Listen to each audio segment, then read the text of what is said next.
Hey guys, welcome back to another episode of the Music Den. I'm your host, Armando Venditti. Hoping you guys are having a wonderful Friday. Here in Edmonton, it's overcast, it's cold, fall is coming, so is winter soon enough. Ladies and gentlemen, today we have a concert review for you. Before we get into the subject of the concert review, sorry, I would like to welcome back to the channel Mr. Bill Schuster. How's it going, Bill? Well, I'd say quite well, Armando. There you go. Good to know. Good to know. It's been a while. We have to do more shows together. We haven't been on in Yes. a while. Yeah, I think we did the Tea Party episode and we did the Queen 2 episode most recently. Yeah. Yes, yes.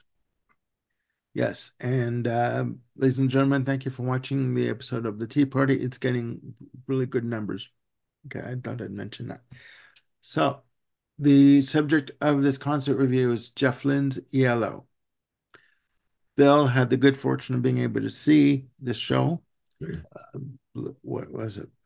A couple of weeks back? About 10 It days? was 6 days ago. 6 days ago. Yeah, Yes, yeah, very recent. and yes, and just a little side note. Jeff Lynne's ELO played Toronto, I believe it was this past Monday, and it was a packed house. This is for his over and out tour, his farewell tour. A lot of bands do say they're packing it in and calling it a farewell tour, but for Jeff Lynne, I do believe that this is his farewell tour. So, without further ado, I'll pass the virtual mic over to Bill, and he'll give us his thoughts on the show. All right, thank you, sir. Yes, I'll get into it a little bit more as we go, but yeah, I'm pretty sure you're absolutely right. This is Jeff's farewell tour. This isn't one of those the Who in 1982 or anything crazy like that. This is Jeff's no spring chicken, and it shows. Um, all right, I had never seen Jeff or even a spinoff like ELO 2 in concert for that matter with Bev Bevan. And so I was pretty excited because I've been a long term fan of the Electric Light Orchestra as well as other projects Jeff was involved in, but especially Yellow, of course. These albums behind me Yes, yes. make I me happy. love the props. I love the props. Where was the show? Where did you travel to? To We went to Indianapolis, Indiana, which is actually a 3 hour drive from where we live. Normally, we go to shows in St. Louis, which is a little over an hour, but we got what we thought were better seats, and we definitely got better ticket prices. Well, the seats, I don't know about them being better. We had some wonderful nosebleed seats, yeah. which Okay. would have been all well and good if we had better big screens. But the way the show was set up, you all see the spaceship here, the classic yellow spaceship. This was a giant version of that was set up behind the band, and videos for each song played inside that. We saw a tiny sliver because of the angle we were at. To the side of that were two angled video screens. One of them we could not see at all because we only saw the back of it. The other one, we could see everything except where the lighting rig was going right across where the performers' faces were. So we saw very small people down on the stage Mm. and the terrible little glimpses of the video action. Yeah. Okay. So that said, that I mean, yeah, the seats were not what we thought, but we did get to see a different version of the light show as opposed to the people who were down below and seeing it front ways. We got to see all the lights going across the entire crowd down there and all the way up to areas where the people down below weren't seeing the big picture. Okay. So that was kind of cool. Yeah. That was a different angle on things. We just a little amusing. You might find it amusing too, a bit. When my friend Rob and I sat down in our seats, someone had brought in a bunch of kids with them, like younger kids. And right in front of Rob and myself, there were two young girls, like between the ages of 8 to 12, roughly. And I joke around all the time about being a big time YouTube superstar. obviously kind of taking the piss out of myself. Yeah. Yeah, we all It's do. a running gag amongst family and friends. So I was talking to Rob about how I would use my YouTube superstar status to get us backstage and everything. And Yeah. when I mentioned being a YouTube star, those two girls whipped their heads around and looked up. Oh, jeez. Just it's like they had to see which YouTube stars behind us. So Oh, for a moment, I really did feel like a YouTube superstar I there. get it. Of course, of Those course. girls are probably still wondering who in the hell I am, but they knew I was somebody. I get it. I get it. No, that's cool. So I'm sure they're not watching, but just in case, hi girls, thanks. Yes, thank you for watching. Ah, yeah.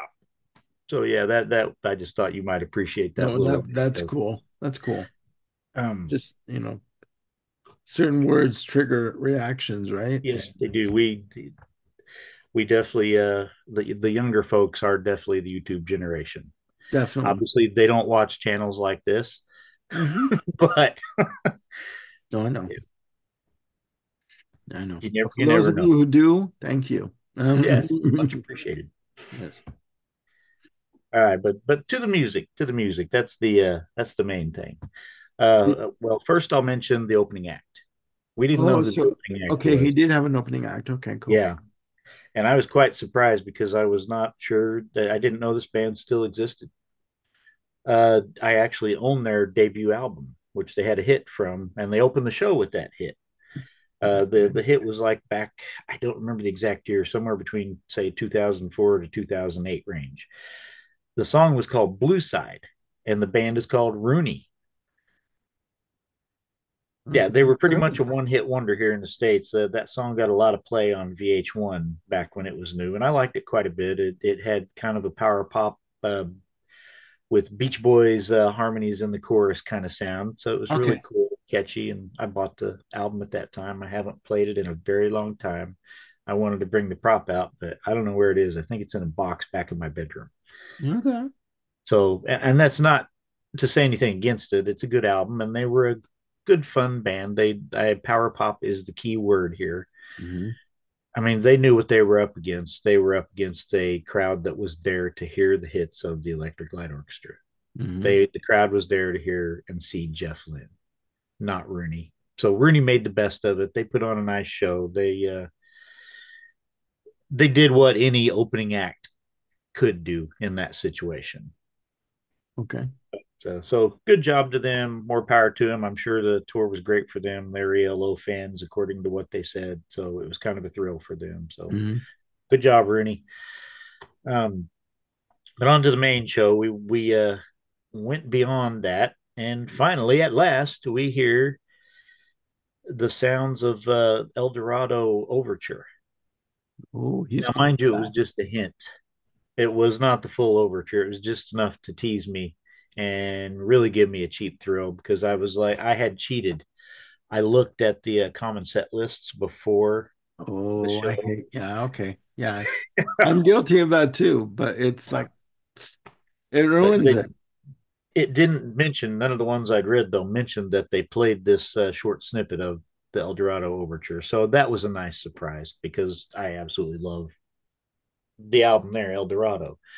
Uh, Hmm. After that, and a couple other little past catalog instrumental hints, they went into One More Time.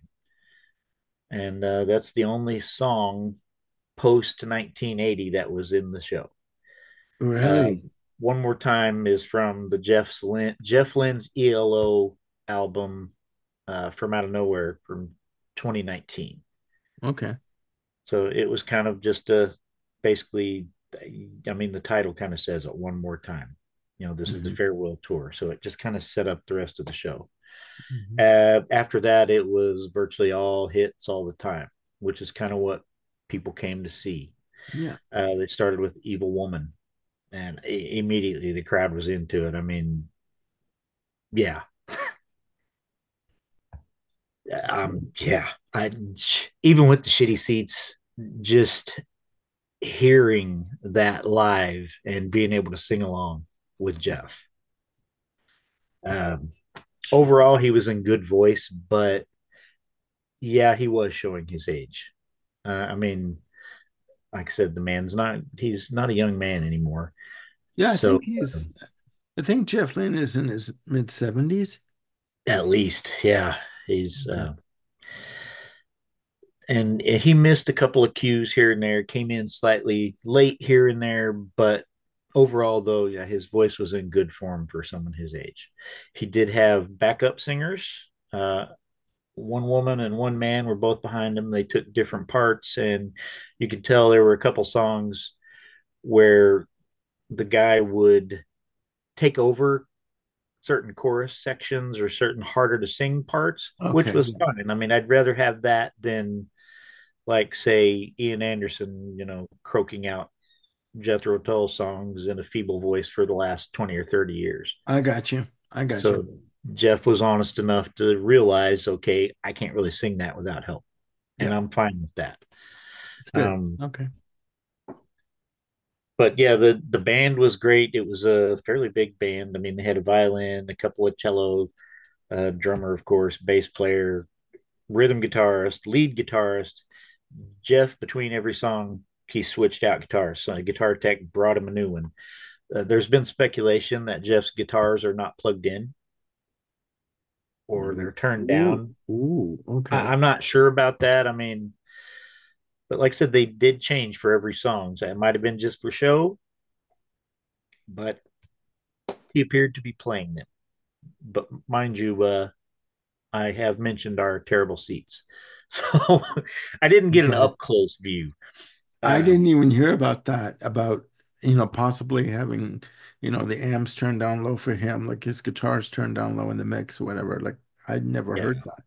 that is just the speculation that I read after the show. So I don't know if that's true or not. I don't want to go on record saying this is actual fact or anything. Okay. Just a little side note, a few years ago, they released um a, a live show, ELO, Jeff Lynne's ELO, on a DVD or Blu-ray, and I have it. And when you hear them play, it literally sounds like they're playing from the record. Like the sound is perfect, the drums are perfect, the vocals are spot on. So you do kind of wonder if they touched it up in post audio. Do you know what I mean? Like in post production. But yeah, I get that. I get it. I I kind mean, of figured well, with a catalog like this isn't really, it never really were like a live improv kind of band. I mean, they're very much studio perfection type stuff. So, yeah, and they have videos, like I said, to go with each song. So they're going to want it to be on cue with the video. So they can't yeah. afford to They can have afford anybody it, going wild. yeah, to do like an extended section here and there. Yeah, I get it. Yeah. Any little minor bits they had a couple of like alternate endings for songs that originally faded out in the studio, but obviously those were planned to go along with the video. So that was no big deal. But back to the set list, we went right from Evil Woman to Do Ya. Of course, originally a song from The Move with Jeff and Bev Bevan and Roy Wood before they founded ELO, and which, of course, ELO redid on a New World Record, My which I think favorite is a album, yeah. superior version. Uh, then we went into Sweet Talking Woman from Out of the Blue, straight into Strange Magic, yes, from Face to Mhm. Music. And then the one that surprised me, because it's kind of an odd choice, I guess it would have been considered a hit if you bought the Ole ELO album back in the day, well before the actual greatest hits came out. Okay. It was 10538 Overture. Ooh, okay. So That's that going was kind back. of a deep cut. Yeah, that's going back. Okay. Yeah. And then they followed that with another oldie, but it was a bit more of a hit, Showdown from On the Third Day. Mhm. Yeah, and mind you, I'm singing along with virtually all these songs. When I was a young teenager, I bought ELO's greatest hits. That and the Best of the Guess Who were the first two albums I ever bought for myself. Hmm. Hmm. And I used to go through and listen to and sing along with, and I would do all kinds of conducting gestures, and we get showdown. It's a raining, and I would entertain my cousin who I was staying with for the summer, and he would just laugh his ass off because I was being such a goofball to these ELO songs. So these go deep with me. Yeah, I yeah, it's uh, memories, and that's yeah. a good thing. That's a So good. yeah, it was an emotional show. It was just no matter any minor complaints I've or speculative complaints even that I've talked about here, as I said, just being there Yeah. to see Jeff Lynne, to sing along with him, and to say goodbye, and it was great. They then went into Stepping Out from Out of the Blue, which is not really so much a hit, but a nice album track for fans of that album. And then one of my favorite points of the show, one of my favorite songs by them from a New World Record, Rockaria. And this is where the female backup singer really got shine because she sang the opera parts live, Oh, which was geez. really cool. Okay. And she did a wonderful job. She Mhm. sounded great. Next was a bit toned down. We did "Can't Get It Out of My Head," Yeah. and yeah, Jeff did a nice job on that. His voice, Eldorado. Yeah. Oh, yeah. and yeah, I was belting it out right along with him. Such a gorgeous song. Then we went into an abbreviated version of Fire on High, the instrumental that opens Face the Music. There's the music. That's right. That's right. Yeah. I was hoping for the full version, but man, I was just excited to get any part of it. It was pretty cool. And that led Well, right into Living Thing. Oh, yeah. go ahead. What? No, I was just gonna say Fire on High. The studio version is a pretty fired up track. No pun Yeah. intended, but it's a pretty lively piece of music, right? Probably why they had to do it the abbreviated version. Exactly, They exactly. cut the Yeah. band some slack. Yeah, yeah. No, true. True. But yeah, after that, right into Living Thing, and of course the crowd went wild for that. One of their biggest hits. Hmm. From Living Thing, we went into something a bit more obscure, at least here in the States, from the Discovery album, Last Train to London. Okay, okay, okay. Yeah, yeah. And then, of course, another slow song with Telephone Line. And yeah, the crowd was absolutely, Oh, yeah. God. I know Oh, you love that song. I oh. was thinking of you as I was singing along with Jeff, and the whole crowd was singing along with Jeff. Ooh, yeah. Yeah, Oh my that God. was that was something. Getting me misty out here. I mean, that's cool. All right. Then we go into a track from Xanadu, All Over the World. All over the world. Okay. Obviously, a good ass shaker, as you like to say, to get the crowd partying. Now, there's a party all around the world. Yeah. Yeah, yeah, yeah. Um, yeah, a little side note, I love the tracks from Xanadu, the ELO. Oh, I love absolutely. the ELO side. I like The Fall and I'm Alive. Like, I'm come alive is on. I great. mean, you want to talk about pop perfection and And the perfection. combo with Olivia Newton-John on vocals of Xanadu. Oh That yeah, I mean, yeah, freaking I've always magic. loved Xanadu as a track. Yeah, I mean, the little side note, he did a version of it on the box set, one of the box sets that came out, um, with him on lead vocals, a very subdued Yeah, version. I prefer Olivia. I'm sorry. I absolutely. I love you, Jeff, agree. but no, give me Olivia. Frankly, the songs on her side are wonderful too. Magic and Yeah, Suddenly with Cliff Richard.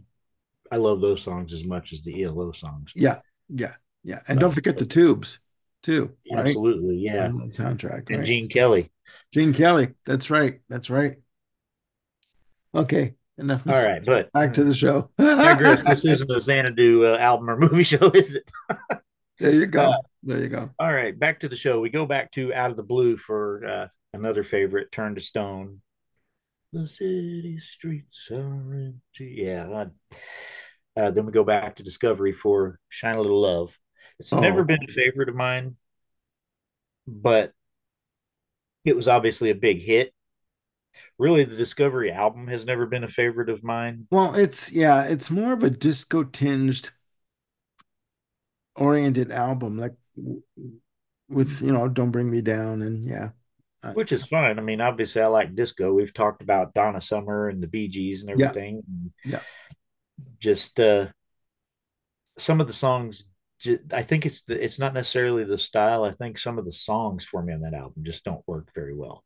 Okay. Like even "Shine a Little Love" seems kind of awkward in the chorus. You shine a little love on my life. It's very rushed. It doesn't flow well for me. Okay. Okay. I like the chugging guitar on Well, yeah, the that part. galloping rhythm on the drums, like, that go along with it. It's like, okay, I can deal with this. I can deal with this. Well, the next song I'm more into, and it's one that's lasted a lot longer from the same album. You can imagine it's "Don't Bring Me Down," to a nice heavy rocker to Yeah. get the crowd going again. Yeah. And that was the last song of the main set. And then, of course, no lighters like the old days. Everybody got their phones out to light them up for yeah, to ask for the encore. And yeah, what do you think the encore is? What's left? Oh God. Um, You might need your sunglasses for this. oh my God. Okay, I was gonna say Strange Magic, but no.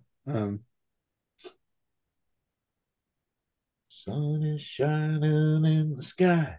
There Oh, ain't Mr. a Blue Sky. cloud That's in right. sight. Yes, sir. My favorite, my all-time favorite Oh my God. Okay. Electric Light Orchestra song. So yeah, for that to be the encore, Yeah. yeah, Yeah. Is it how many encores? that was it. Mr. Blue Sky, just the one, but it was enough. I mean, I don't think they could have topped Mr. Blue Sky. There's no way to follow that for at least for me. Okay. Um, yeah, I'm getting emotional Okay. just Okay. thinking I get about that song. That was a perfect ending. It was great to say goodbye to Jeff with that okay. and to sing And along with it. And how was the crowd? oh, the crowd were absolutely on fire. They were obviously showing a lot of love. They were shining a lot of love Yeah, on yeah, Jeff. yeah, yeah. No, yeah, Yeah, pun intended. yeah. I thought it was Um, going to be a crowd of mostly a bunch of boomers and Gen Xers, and there's plenty of that. But I was surprised by the amount of younger people that were there, including kids, yeah, which was pretty cool and unexpected. yeah. So overall, I know you have your phone there with the listing. How many songs are in the set list? 19 if you count the partial Fire on High as a song. Okay, it's a pretty lengthy set list. It was about an hour and a half roughly for their set, which, at his age, I'll take it. Yeah, yeah, it's not bad. I No, mean, not at all. you can get a So, lot yeah, of it's you can get a lot of impact and a lot of emotion in 90 minutes if you time the songs, and have the proper songs in the proper order kind of thing, right? So yeah, I get that. so I mean, overall, yeah, anybody could quibble with the set list. I might have taken out a couple things like Shine a Little Love and Last Train to London and replaced them with other things, but I really have no complaints as far as the overall. Like it was just pretty thrilling to be there. The sound was great, even though our angle wasn't perfect for it. The light show was actually pretty awesome. Uh, I mean, really, they Yeah. emphasized the electric light orchestra. This wasn't just ELO. This was the Electric Light Orchestra, and I Okay. appreciate that. I always preferred the full name and everything it implied. Well, And they no, lived I up get to it. that. I get that. Um, from what I've seen of video live performances of the band, they were really tight musically. I mean, like there was no allowances for doing improvs here and there. In terms of doing extended sections, they basically came on, did what they did, and then got off the stage. Like, enjoyed what they were doing, but yeah, yeah. Um, Yeah, I the day after the show, I actually looked up one of the other recent shows. I can't remember. It might have been San Francisco show. There's more than one full show from this tour on YouTube Okay. from views. So if anyone is intrigued enough, I mean, it's probably a little late for most people to see the show or to get tickets this late in the game, Yeah. especially by the time this one airs. But if you want to see it, it's well worth looking up if you're an ELO fan at all and watching one of these shows on YouTube. No, that's good. That's good. I finally got to see what was in the spaceship video screens and everything that we couldn't see during the concert. Well, I So that was mean, the even those album covers with the spaceship on it. I mean, that logo was so iconic yeah. as to, okay, that is ELO. You know who it is. When you see that spaceship, you're like, oh, okay. It's that it has that much of an impact. So yeah. So well, let me just ask you this quick question. He is doing now Jeff Lynne's ELO as opposed to just ELO. Now, what do you think of, from what I remember, Beth Bevan is doing his own version of the band, or was. Is he still doing it? No, he stopped that quite a while back. I don't recall if there was legal action involved. But I know now Bev Bevan is in a band with his wife Yeah, called Quill, yeah. and I know they that don't do Quill. any Yeah. ELO Uh, stuff at all what, anymore. what was your reaction to hearing that, they were going into two camps and Beth Bevan was going to be doing ELO two? What do you what do you think of that? At the time, I didn't even know about it. I don't know if it was under publicized. I mean, obviously, this was pre-internet days, well before. Yeah, we're talking this happened with late '80s, early '90s when the ELO2 Okay. offshoot happened after Hmm. Jeff essentially retired the original band. So yeah, I Yeah, don't remember hearing about it until well after ELO2 had become a thing. I mean, yeah. for fans that wanted to hear those songs, I think it was great Okay. that Bev would go out there and perform those songs. You know, it's kind of like Nick Mason touring the early Pink Floyd stuff Yeah, the nowadays. songs are full of secrets. That's right. Yeah. Yeah, I mean that's great. I think obviously Jeff owns all the songs. Jeff wrote all the songs, Yeah. so there had to be lots of royalties involved and everything Yeah. else. I would Yeah. imagine, but Yeah. No, I just because personally, I don't know why this happens. I mean, why there's such a splinter in like a split, sorry, with these bands in terms of, okay, I'm going to go off and do my own thing, and you can't do this, or you can. It just reminded me, just quickly, it reminded me of when John Fogerty was sued by Fantasy Records because, according to Fantasy Records, he sounded too much like CCR. You yeah, morons. He was the vocalist. He's going to sound he like was the CCR. songwriter. I mean, He was the he main could lead songwriter. You know guitars. what I mean? It's like, like you don't have anything better to do than sue someone for sounding like themselves. And that's when Like, are you Fogerty wrote that stupid? song "Zance Can't Dance" off of center field to wasn't his name Saul Zance Something was like that. the yeah. So yeah, that song was directly a dig. A dig, yeah, yeah. It's I like, believe he got in trouble okay, for that also. yeah, yeah. But no, I just because, like, you hear about these bands going out and there's been like a split between the two camps, and it's like, okay, I'm gonna go off and do my version of this. And well, those are my songs, so I'm gonna go off and do my version of this. And you need to pay me, but it's like, can't we all just get along? I mean, like, come on. I mean, Maybe Jeff was jealous that Bev joined up with fellow Birmingham boys Black Sabbath for a while. yeah, yeah, Probably not, but no. I no. just wanted an excuse to make the Birmingham connection between There you Jeff go. and There Black you go. Sabbath. There you go. All right. Well, there you have it, ladies and gentlemen. A review of Jeff Lynne's ELO. Live in concert. Guys, if you have tickets to see this show, please go. Just, I mean, Last chance. it's history. It's history. This will be a snapshot in time that you'll remember forever if you're able to go. Really. Um, And if not, well, then you know what? I'm sure they're going to release a DVD of it or a live performance of it at some point in time. But yeah, I want to thank Bill for joining me for this impromptu concert review Thank of you Jeff for having Lynne's me. ELO. And guys, we're coming up with more ideas for shows, and I'll be back soon with more videos with Jim Brecker, Ken Cheshire, and Bill Schuster.